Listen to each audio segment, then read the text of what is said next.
Hello guys, it's David here. Welcome to my daily updates where I build $100,000 a year business life in public.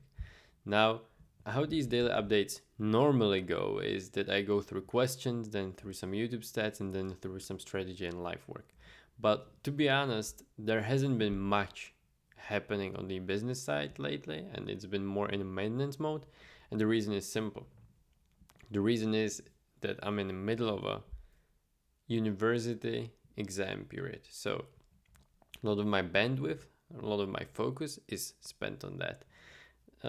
So what I will do today instead is that first I will check if there are any questions. If there are, I will respond to them.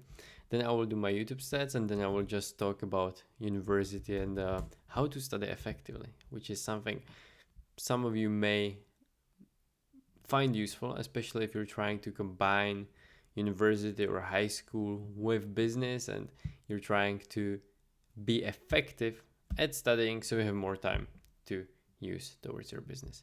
So let's first check if there are any new comments, and look at community. There are no new comments.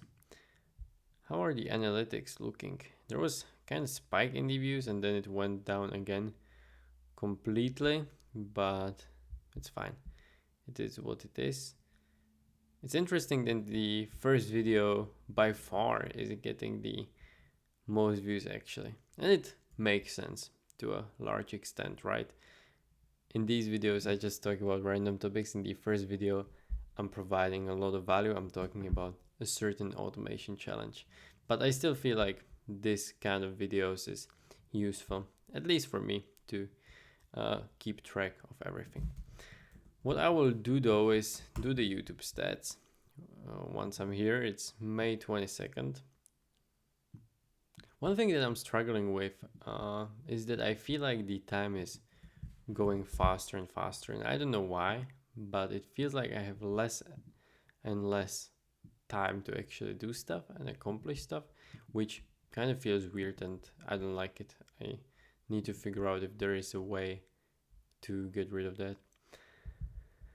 Now, when we check the subscribers, we have 217 subscribers, so it stayed unchanged. Once I'm done with this exam period, I'm going full on into the videos, and I don't like the trend. If you look at the new subscribers, right, and I'm still not proficient at using the analytics, but if you look at the subscribers in the last month, it says 19 and it says more than usual. But then if you actually look at previous months, if I can do that, let's do like March.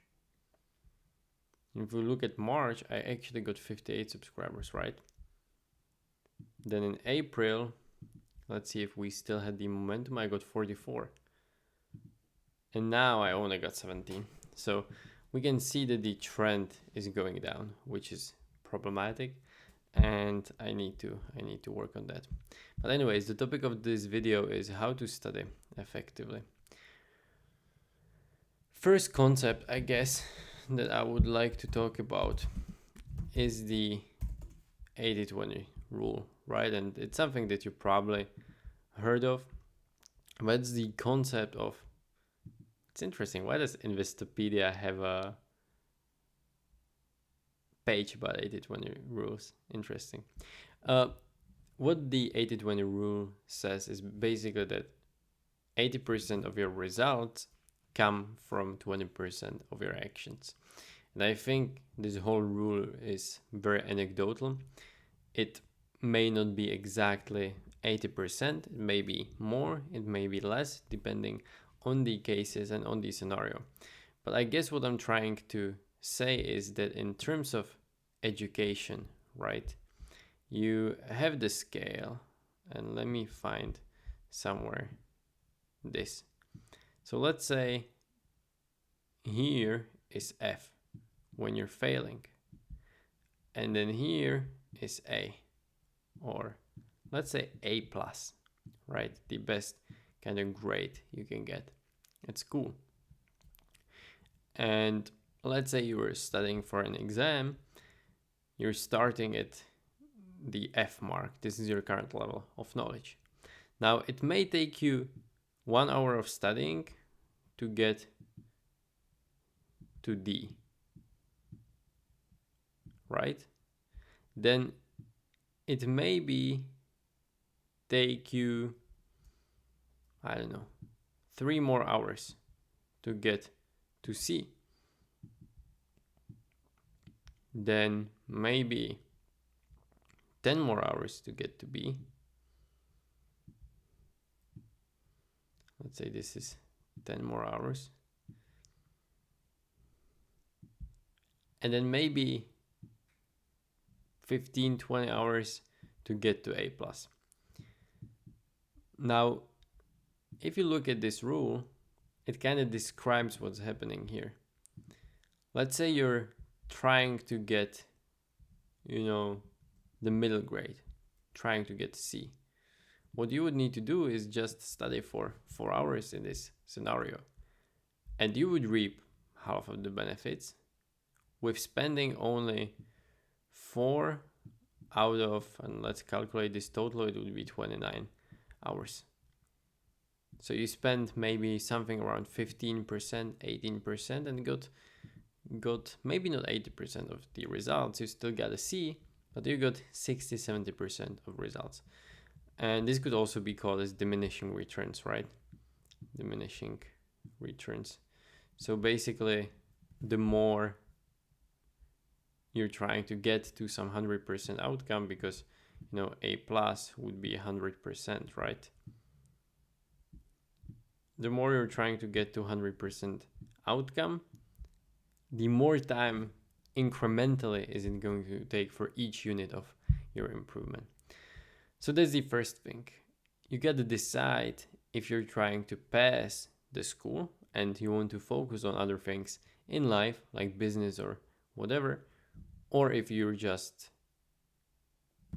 aiming for straight A's. Because if you do, and depending on your life stage, that may not necessarily be a bad thing, but you need to really dedicate a lot of time to that, right? I don't think it's a bad thing if you have nothing else to do in your life, or if you're not particularly ambitious in business, for instance. It's perfectly fine if that's the path that you're taking, but you need to be aware of that. And then another important concept is active versus passive studying. Now, passive studying would be anything of a sort of just reading through your notes or looking at the videos, etc. Active studying would be the things such as writing a summary, doing problem sets, doing practice and exercises, right, in mathematics, etc. So active studying is usually way harder, but it's the thing that will move you forward the quickest. And then the last concept is spaced repetition. And there are multiple apps for this. Some of them, I think Quizlet has that to a certain extent, but basically what spaced repetition is this concept that was widely studied, that is saying that after you learn something, there is a curve of forgetting. You will start forgetting it, then at some point, if you're forced to recall that again, the memory will solidify and it will stay again, and it will still decline but slower. And after maybe 10, 15 rememberings in a span of maybe 1 to 3 years, you will get close to remembering it forever. As I said, there are apps like Quizlet. The app that I like is Anki, not Anki Pro, which I have no clue where they came from, and it seems like they are just kind of using the name of the open source one, but this open source one, that's the goat of spaced repetition. Though I must say spaced repetition, as the name kind of implies, works better when you're learning more long term and not necessarily when you're cramming before of an exam. But yeah, that's everything for me for today. If you have any questions, let me know down in the comments, and I'll be looking forward tomorrow. Unfortunately, right now it's the school season. I have this school sprint for another 10 days when I'm just focusing on that, so I can't give that much to the business side of this video, but that's it for today.